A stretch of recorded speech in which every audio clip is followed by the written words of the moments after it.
Di tengah konflik yang tak berkesudahan dengan berbagai kelompok bersenjata, Israel kembali diterjang bencana alam dahsyat. Pada Rabu, 23 April 2025, kebakaran hutan meluas di Israel, memaksa evakuasi penduduk di 2 kota. Peristiwa ini sontak memicu berbagai reaksi di seluruh dunia, tak terkecuali di kalangan umat Muslim yang selama ini mengecam tindakan Israel terhadap Palestina. Rasa marah, kesal, benci, dan bahkan harapan akan balasan ilahi atas penderitaan rakyat Palestina mungkin terlintas dalam benak banyak orang. Doa-doa bagi datangnya azab atau karma bagi Israel yang dianggap telah menzalimi tanah suci mungkin tak sedikit yang dipanjatkan. Kini, sebagian orang melihat bencana kebakaran hebat ini sebagai jawaban atas doa-doa tersebut, sebuah karma instan dari Tuhan bagi bangsa yang dianggap sombong dan tak tersentuh oleh teknologi canggihnya.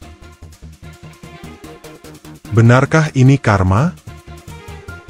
Ingatan publik kembali pada insiden beberapa waktu lalu di Gaza, di mana pasukan IDF membombardir konvoi ambulans dan pemadam kebakaran bulan sabit merah yang sedang bertugas menolong warga Palestina.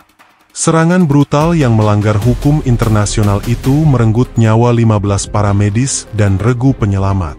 Ironisnya, kini Israel dihadapkan pada situasi serupa, dengan pemerintah Benyamin Netanyahu yang tampak kewalahan memadamkan kobaran api di hutan Yerusalem. Sebuah benang merah tragis terentang, menyerang regu penolong negara lain, kini membutuhkan pertolongan dari pihak yang sama. Hukum tabur tuai, benarkah sedang bekerja? Tuhan memang tidak tidur. Israel kini bagai neraka. Dalam beberapa hari terakhir, negara itu menghadapi salah satu bencana alam terburuk dalam ingatan banyak orang, bahkan melebihi dahsyatnya kebakaran yang baru-baru ini melanda Los Angeles, AS. Gelombang panas ekstrim dengan suhu menembus 40 derajat Celcius dan angin kencang menciptakan kondisi sempurna bagi amukan api. Di sepanjang Road 6, jalan tol utama Israel, api bergerak lebih cepat dari perkiraan siapapun. Pengendara terpaksa meninggalkan mobil mereka di tengah jalan, berlari mencari selamat dalam kepanikan yang mencekam. Tak lama kemudian, kobaran api mencapai permukiman-permukiman kecil di sekitar Yerusalem, seperti Sores, Nataf, dan Abu Ghos, mengubah desa-desa yang biasanya tenang menjadi garis depan pertempuran melawan alam yang murka. Sirine meraung-raung, perintah evakuasi datang berulang kali. Penduduk hanya punya waktu singkat untuk mengemasi barang seadanya sebelum meninggalkan rumah mereka dalam ketidakpastian. Asap tebal mengubah siang menjadi sore kelabu. 9 orang dilaporkan terluka, sebagian besar akibat menghirup asap.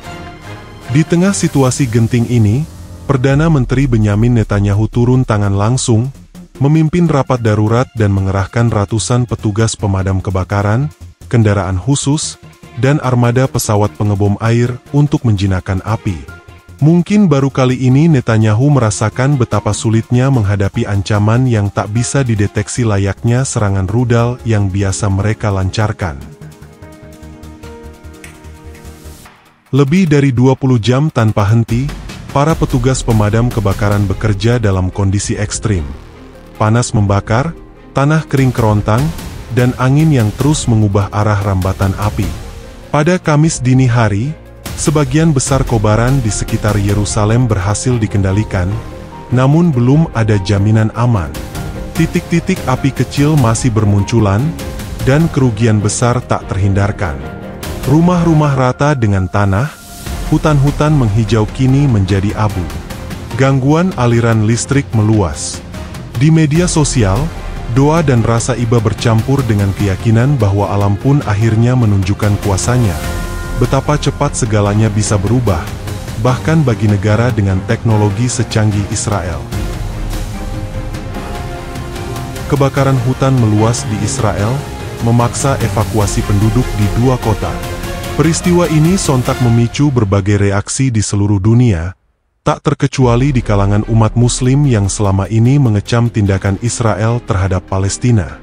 Rasa marah, kesal, benci, dan bahkan harapan akan balasan ilahi atas penderitaan rakyat Palestina, mungkin terlintas dalam benak banyak orang. Doa-doa bagi datangnya azab atau karma bagi Israel, yang dianggap telah menzalimi tanah suci, mungkin tak sedikit yang dipanjatkan. Kini, sebagian orang melihat bencana kebakaran hebat ini sebagai jawaban atas doa-doa tersebut, sebuah karma instan dari Tuhan bagi bangsa yang dianggap sombong dan tak tersentuh oleh teknologi canggihnya. Benarkah ini karma? Ingatan publik kembali pada insiden beberapa waktu lalu di Gaza, di mana pasukan IDF membombardir konvoi ambulans dan pemadam kebakaran bulan sabit merah yang sedang bertugas menolong warga Palestina. Serangan brutal yang melanggar hukum internasional itu merenggut nyawa 15 para medis dan regu penyelamat. Ironisnya, kini Israel dihadapkan pada situasi serupa, dengan pemerintah Benyamin Netanyahu yang tampak kewalahan memadamkan kobaran api di hutan Yerusalem. Sebuah benang merah tragis terentang, menyerang regu penolong negara lain, kini membutuhkan pertolongan dari pihak yang sama. Hukum tabur tuai, benarkah sedang bekerja? Tuhan memang tidak tidur. Israel kini bagai neraka. Dalam beberapa hari terakhir, negara itu menghadapi salah satu bencana alam terburuk dalam ingatan banyak orang, bahkan melebihi dahsyatnya kebakaran yang baru-baru ini melanda Los Angeles, AS. Gelombang panas ekstrim dengan suhu menembus 40 derajat Celcius dan angin kencang menciptakan kondisi sempurna bagi amukan api. Di sepanjang Route 6, jalan tol utama Israel, api bergerak lebih cepat dari perkiraan siapapun. Pengendara terpaksa meninggalkan mobil mereka di tengah jalan, berlari mencari selamat dalam kepanikan yang mencekam. Tak lama kemudian, kobaran api mencapai permukiman-permukiman kecil di sekitar Yerusalem, seperti Sores, Nataf, dan Abu Ghos, mengubah desa-desa yang biasanya tenang menjadi garis depan pertempuran melawan alam yang murka.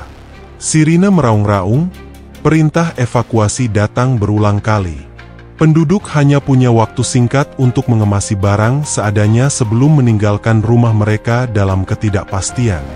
Asap tebal mengubah siang menjadi sore kelabu. 9 orang dilaporkan terluka, sebagian besar akibat menghirup asap. Di tengah situasi genting ini, Perdana Menteri Benyamin Netanyahu turun tangan langsung, memimpin rapat darurat dan mengerahkan ratusan petugas pemadam kebakaran, kendaraan khusus, dan armada pesawat pengebom air untuk menjinakkan api. Mungkin baru kali ini Netanyahu merasakan betapa sulitnya menghadapi ancaman yang tak bisa dideteksi layaknya serangan rudal yang biasa mereka lancarkan.